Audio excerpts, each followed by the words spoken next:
And now let's visit our old friend and host, Dr. Watson. Good evening, Mr. Bartell. Good evening, Doctor. Settle yourself down and get your pipe going. Thanks. Doctor, last week you told us that tonight's story took place in the Casbah at Algiers. Yes, the Casbah. I remember it as the place of countless streets winding up and down, past colourful cafes where 100 tongues were spoken. And often a street would end in shadowy darkness, which a man would be foolhardy to enter alone. Yes, Mr. Bartell, that was the Casbah that Sherlock Holmes and I knew in that winter of '99. Well, how did you happen to be out there, Doctor? Do you mind if I tell you the story from the start, Mr. Bartell? It really began on a wintry night in Baker Street at the conclusion of the strange murder in Montrevor Castle. A charming young girl sat on the sofa of our lodgings in Baker Street and talked to us. But, Mr. Holmes, you can't say you'll have nothing more to do with the Montrevors. My dear Miss Threadfield, I found the true murderer of the Dowager Countess and he committed suicide. Surely the case is ended. Yes, Mr. Holmes, you found the real murderer. But now I want you to find the unfortunate young man who fled England 5 years ago when he was suspected of a crime. This is a new development, Miss Threadfield. Please tell us about it. It's Douglas Milton that I'm talking about. Oh, yes. He was the heir to the title, wasn't he? Yes, Mr. Holmes. He was a sensitive, artistic boy, and when he knew that he was under suspicion, he ran away. Mm-hmm. Of course, everyone regarded his flight as an admission of guilt. That is, until you found the real culprit, Mr. Holmes. I imagine, Miss Threadfield, that your interest in the missing boy is not entirely, shall we say, altruistic? I'm in love with him, Dr. Watson. Oh. We were engaged to be married when he ran away. Mr. Holmes, you've got to find him. He must know that his name has been cleared and that he's inherited the title. Miss Threadfield, have you any direct news, any letter from your fiancé since he left 5 years ago? None. Any clues as to his hiding place? Only this. It's a painting I received anonymously a year after he had left. Oh. It was sent from a forwarding address in London. Here it is, Mr. Holmes. Thank you. Small oil painting. Very good one, too, sir. Yes. He's a splendid sense of composition, and his use of color is unusually brilliant. You recognize this painting as the work of your fiancé, Miss Threadfield? I'm certain of it. Yes. Wonderful use of color. Observe the delicate shadings of that sunset and the brilliant green of the oasis. This scene is extraordinarily reminiscent of the desert in North Africa. Yes, that's what made me say I was certain he'd gone abroad, Mr. Holmes. But why should he go to North Africa? A good place, Watson, for an Englishman who imagines himself to be escaping justice. Remember, the Foreign Legion is stationed there. You think he might have joined the Legion, Mr. Holmes? Right. Would seem logical. No question to ask to those who join it, and its colorful obscurity might easily appeal to a young fellow in trouble. Hello. What is it, Holmes? Quite a few grains of sand in between the canvas and the frame here. Miss Threadfield, do you mind if I pry the canvas loose? Do anything you like, Mr. Holmes, if it gives you any clue to Douglas's whereabouts. Give me your penknife, will you, Watson? Yeah? Thanks, old chap. Wait a minute. Here we are. Can you see anything? Uh-huh. Look. The word sheriff. And Ella Froon are stamped here. Sheriff is probably the framer's name, and Ella Froon is a town some 50 miles from Algiers. That settles it. Miss Threadfield, I accept your case. Watson and I will go to Africa and try to find your fiancé, Douglas Milton.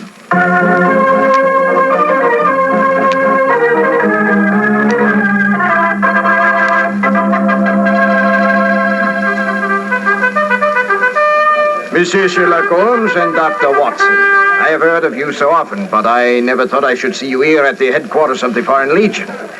What can I do for you, gentlemen? Well, Colonel Brisson, I'm trying to trace an Englishman who has been missing during the past 4 years. I have reason to believe that he might have joined the Legion. Yeah, I shall look in my records. Let me see, 4 years ago would be 1895. If Sherlock Holmes is tracking him, then I suppose he was in trouble in his own country. If he was in trouble, he might easily have come to us. We ask no questions. 97, 96, 95. In that year, 3 young Englishmen joined us. One of them died of dysentery 2 years ago in Cedar Raji. One of them deserted 18 months ago, and we have been unable to trace him. The third is my adjutant who brought you into my office just now. And he is, I would say, about 3 inches shorter than Douglas Milton. And men do not shrink in the Foreign Legion, eh, Colonel? They do not, Monsieur Holmes. And the fellow who deserted must be our man. Unless it's the one who died of dysentery. Colonel de Brisson, how would you advise us to set about trying to find a deserter? Monsieur Holmes, there's only one place in Algeria where a man can hide from the Foreign Legion and remain hidden. Oh, and what's that place? The Casbah in Algiers. Then that's our destination, Watson. Be very careful, please, gentlemen. The Casbah is a place where the law is exiled. The police have no jurisdiction there. The only rule is that of strength, violence, and trickery. We shall be very cautious, I assure you. Goodbye, Colonel Brisson, and thank you for your help.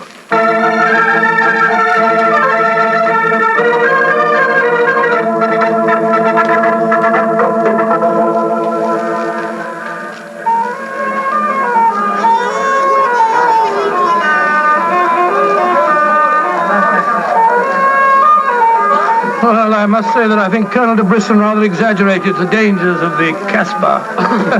I suppose you're going to tell me this cafe is the headquarters for a dope smuggling ring or white slaving or something. Its ramifications are even more extensive than those you've mentioned. You're joking, Holmes. I assure you I'm not, old fellow. What? My old friend Duhamel is chief of police in Algiers. When I told him our mission, he advised me to come here. A 500-franc note, and the proprietor can obtain any and all information regarding the underworld. For as little as 200 francs, he can arrange a murder. So that gives you some idea of the relative values in the Casbah. Good Lord, then you've already spoken to the proprietor? Oh, yes, a charming scoundrelly fellow by the name of Rafi. I gave him 500 francs and asked him to set his underworld grapevine in motion to see whether an Englishman living in hiding here in the Casbah could be found. And I thought we'd come here for a quiet meal. Here comes Rafi now. Let's hope he has news for us. Here we are, Rafi. Come and sit down, won't you? Rafi works fast, does he not, Mr. Holmes? Your friend is... My friend knows that you're working with me. What have you found out? A drink first. The tongue of Rafi is parched. Would you have me die of thirst before I give you my news? Vermouth cassis. You have news for me, then? But yes. Good, what is it? First, you will pay me more money, no? But I gave you 500 francs. You said that you'd do the job for that. Can I help it if some tongues are more costly to make wag than others? It took the 500 to get the wag. Am I to have nothing for my own trouble? Votre vermouth cassis, Monsieur Rafi. Ah, good. The gentleman will pay for it. There you are. Merci, merci. I will drink to your health, gentlemen, both of you. You will pay me more money, no? If my friend's already given you 500, you should stick to your bargain, my good fellow. My information is a bargain at 750 francs. It would be a bargain at 1,000, but Rafi will let you have it for 750 because he likes you. I see. You will give it to me, no? And if I refuse? Then you get no information, and perhaps I spread news in the Casbah that makes it uncomfortable for you gentlemen to be there. Great Scott, this is blackmail. I get the money, no? You're a scoundrel, Rafi. Of course I am a scoundrel. Here's your money. And information? There is an Englishman hiding here in the Casbah. I do not know his name, but he is tall and fair-haired. I cannot tell you where he lives, but if you go to the Cafe of 1,000 Sighs, you will find a girl who sings there. A girl who sings like a nightingale. Her name is Aisha, and she can lead you to your Englishman. A girl named Aisha.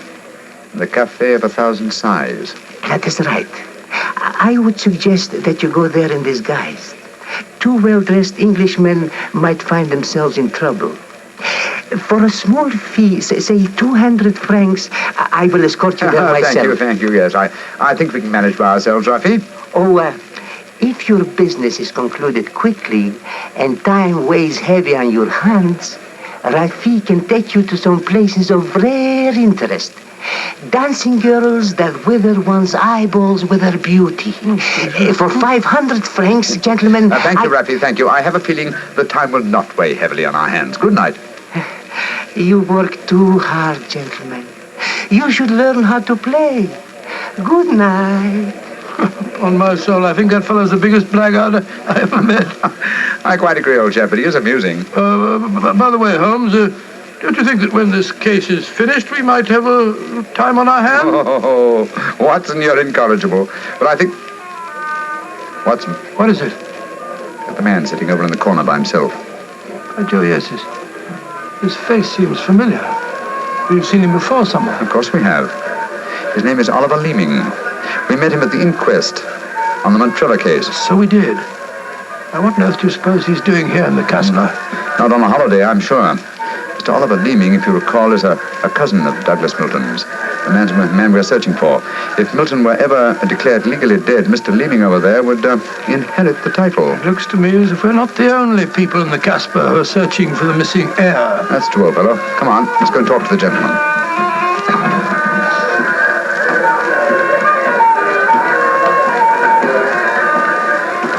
Mr. Oliver Leeming, how very odd to meet you here. Well, Sherlock Holmes and Dr. Watson, won't you sit down? Thank you. World's a small place, isn't it? Or has somebody said that before? I wondered if you'd spot me over here in the corner. Oh, you saw us then? Of course. You seem to be in such deep conversation with that scoundrel Rafi. I didn't like to disturb you. Very considerate of you, I'm sure. Why are you here, Mr. Leeming? Oh, I'm making a business trip. This is my day off. As I recall it, you're in the publishing business. Correct. What a memory you have, Mr. It seems peculiar that you should be on a business trip here. Are you planning on opening a publishing house in Algiers, or are you searching the Casbah for new authors? Why not? I'm a great believer in encouraging new talent. Mr. Leeming, why don't you admit that you're here for the express purpose of trying to find your cousin, Douglas Milton? Mr. Holmes, you've discovered my secret. The great Sherlock Holmes and his watchdog have their eagle eyes on me. They know that I succeed to the title if Douglas Milton dies. Yes, Mr. Leeming, we know that fact. And you have fathomed my plan to find Douglas before me and kill him so that I may inherit the title. How lucky I am to meet you in the Casbah, where you cannot arrest me. Well, it's a race against time, gentlemen, but I have a head start, as you will soon find out. Goodbye, and the best of luck to you. Extraordinary fellow. He's joking, of course. I believe not, Watson. I think he labors under the whimsical belief that the best method of discounting the truth is to state it as boldly, so that it will not be believed. Great Scott, then we must work fast. Yes, old chap, we must. I'm sure that we're entrants in a race against death. We must get back to the hotel and into our disguises as quickly as possible. After that, we shall visit a young lady named Aisha in the Cafe of 1,000 Sighs. And I'm certain, Watson, that it will be the first time two men have ever entered the Casbah for the express purpose of preventing a murder.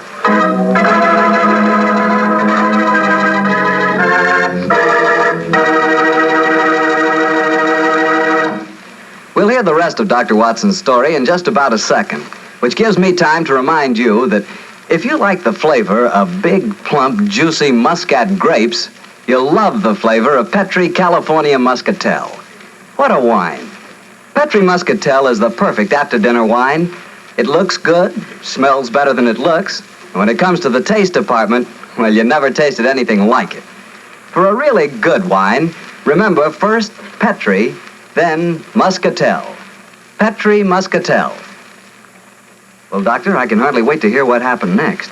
You and Sherlock Holmes went back to the hotel, I suppose. Yes, Mr. Bartell. Holmes quickly adopted the disguise of an Arab guide, while I assumed the role of a tourist. And we started off on our search. Outside the Cafe of 1,000 Sighs, we met with a rude shock. Good Lord. It's the fellow we met in the cafe. Yes, Oliver Leeming, with a knife between his shoulders. He's dead, Holmes. Shouldn't we get into touch with the police? What can they do? Remember, there is no law in the Casbah. In any case, this man is beyond our help. Our job is to protect the living. Come on, old fellow. Let's go to the Cafe of 1,000 Sighs and find this girl, Aisha. The girl, Rafi says, sings like a nightingale. Comme mon oiseau qui chante, je l'appelle ma petite bourgeoise, ma ton kiki, ma ton kiki, ma ton kinoise. Il y en a d'autres qui me font le doux yeux, mais c'est elle que j'aime le mieux.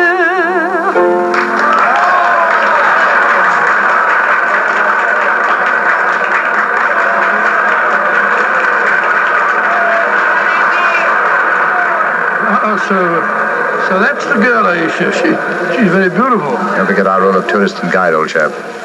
Master, would wish to meet this Aisha? Very much indeed. I will see if it can be arranged, Master. Wait here for me, Watson. I'll see what I can do.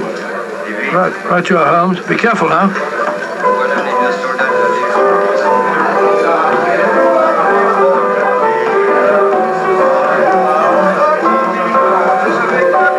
Mademoiselle Aisha, What you want, greasy one? there is an Englishman at the table over there. He wishes to talk to Aisha. Which one is he? The man who sits at the table in the corner. He is very rich, Aisha, and he admires you a great deal. He told me to give you this 500-franc note. So? Very well. You may bring him to my rooms. The door is at top of stairway, to the right. Good, Aisha. I fetch him. I shall be waiting.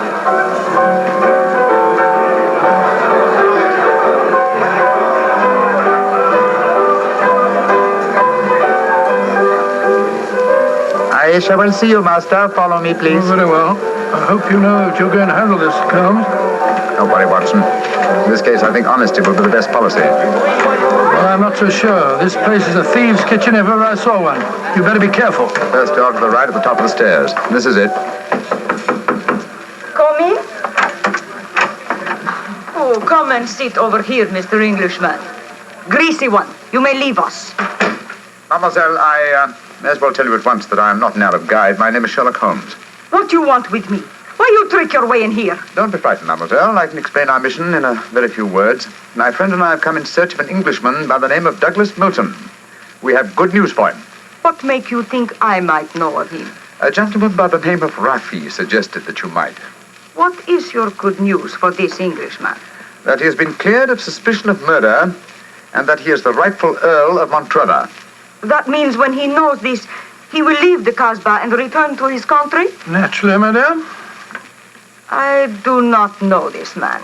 I have never heard of him. Here is your 500 francs. Goodbye. Not so fast, Aisha, mon petit chou. I've been listening from behind these curtains. Gentlemen, allow me to introduce myself. My name is Douglas Milton. Douglas Milton, we found you at last. It gives me infinite pleasure to have succeeded in my mission. How do you do, sir? This is very exciting. Yes, I think the occasion calls for a drink. What will it be, gentlemen? Well, I think a glass of port would be very nice, sir. Yes, it would be the most appropriate for toasting the new Earl of Montrevor. Splendid, splendid. Aisha, bring glasses and a bottle of port and some creme de menthe for me. You are not going to England. I will never let you leave me. Oh, stop being so melodramatic, Aisha. Please bring 2 bottles and some glasses. Very well. I am sorry. Mr. Holmes, I can't tell you how I appreciate your trouble in coming all this way to find me, but well, I must tell you at once, there's one problem that makes it difficult for me to leave this country. You see, I deserted from the Foreign Legion. Yes, we know that, my boy. In fact, that's how we first got onto your trail. I shouldn't let that fact worry you, Mr. Milton. I'm certain the British consul in Algiers can arrange to have any charges dropped against a peer of the realm. Oh, well, I never thought of that. Here are the bottles. You must excuse the glasses, gentlemen. Tumblers are hardly correct, I suppose, but, well, they won't spoil the flavor, I'm sure. 2 glasses of port and creme de menthe for me. Only 3 glasses, Aisha? Bring a glass for yourself. I do not wish to drink. And I insist that you do. Bring a glass, Aisha. Why should I drink if you are leaving? Mr. Milton, do you know Oliver Leeming? Of course, he's my cousin. Yes, he came here half an hour ago and threatened me. Did you also know that he's lying dead in the street? Murdered? Well, yes, I did. If we went in the Casbah, I wouldn't tell you this, but Aisha stabbed him. She followed him when he left here. He killed him and then slipped back just in time to sing a song a few moments ago.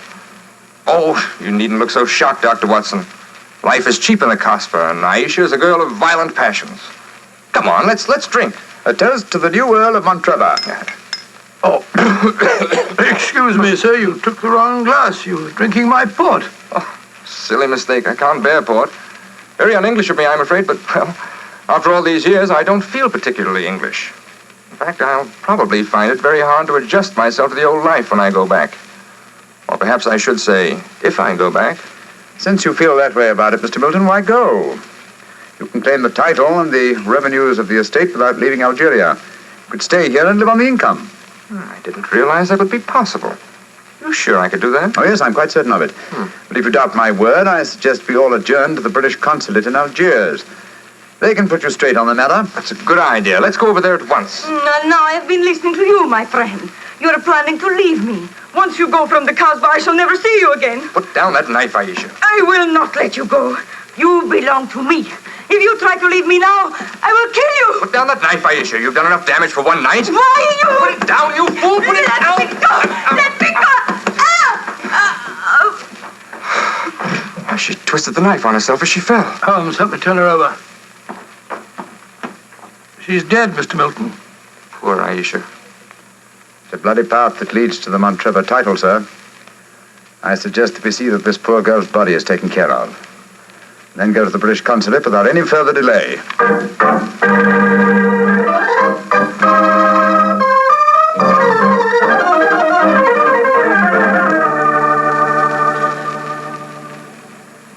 Now that we're at the consulate, Mr. Milton, I suggest that you swear on oath that you are Douglas Milton, heir to the Montrevor estate. This gentleman is a commissioner of oaths. Then we can go in and see the consul. Very well. Now, raise your right hand, please, and repeat after me. I hereby solemnly swear that I am Douglas Milton, the missing heir to the Montrevor estate. I hereby swear that I am Douglas Milton, missing heir to the Montrevor estate. Thank you, sir. And now, if you'll sign the statement here, these gentlemen can witness it. There you are. Thank you, sir. And now, if you gentlemen will sign. Yes, certainly. Thank you, gentlemen. The document is now legal. Splendid. Now let's go over and see the consul. Not yet, my friend. Watson, this man is not Douglas Milton. What the devil are you talking about? There is no law in the Casbah, sir, so you cannot be punished for the 2 murders you committed there. But now that your avarice has tempted you here to Algiers, where you've been foolish enough to sign a false statement, I think we can at least settle you very nicely for desertion, false impersonation, forgery, and perjury. Holmes, what do you mean? The story should be obvious, old fellow. Oliver Leeming did track down the deserter. Recognition was uncertain after so many years, but at least it gave this gentleman the idea of impersonating the real Douglas Milton, a friend of his. You have a lively imagination, Mr. Holmes. The real Douglas Milton died of dysentery 2 years ago in Sidi El Raj. As soon as the idea of impersonating Milton was born, Leeming had to die. Your theories are very interesting, but you haven't a shred of proof. I say that I'm Douglas Milton. How are you going to prove otherwise? Very simply, my dear sir. Douglas Milton was a painter who excelled in the use of vivid colors. You, sir, suffer from the quite common malady of red-green color blindness. Less than an hour ago, you mistook a glass of port, which is red, for a glass of creme de menthe, which is green. I knew at once that you were an imposter. You're cleverer than I thought you were, Holmes. Goodbye. Here, come back. No, Watson. Don't go after him. But we can't let him escape, Holmes. Don't worry, old chap. He won't escape. I sent a message to Colonel de Brisson. If you go to the window, I think you'll find that the consulate is being watched. The Legion has a long memory for desertion. I don't think he'll get very far. They got him, Holmes. Shot him as he was trying to run away. A just death for him. He lived a life of violence and treachery, Watson. It's only fitting that he should die in the same manner.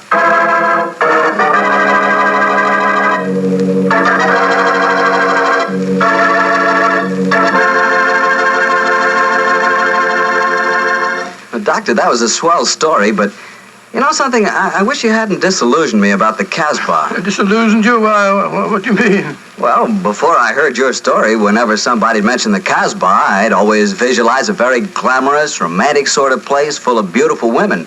Every one of them a ringer for Hedy Lamarr. No. Yep. And I could just see myself, handsome, dashing, going up to one of those beautiful girls and whispering in my fine French accent, "Darling, you are sensational. You are lovely, gorgeous. Tell me, have you ever tried Petri wine? It's wonderful."